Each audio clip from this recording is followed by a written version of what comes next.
আসসালামু আলাইকুম। দেখেন মালটা গাছ আজকে এই যে মালটা গাছ দেখেন বাড়িতে অনেক সুন্দর না, অনেক সুন্দর দেখা যায়।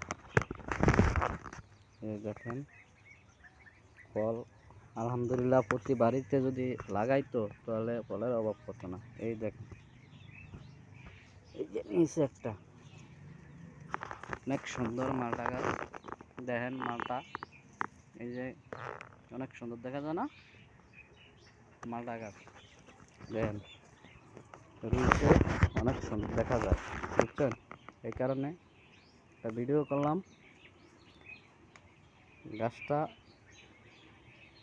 মোটামুটি আলহামদুলিল্লাহ গাছ আন্দাজে মালটা গাছও ভালোই মালটা ধরছে, দেখেন অনেক সুন্দর।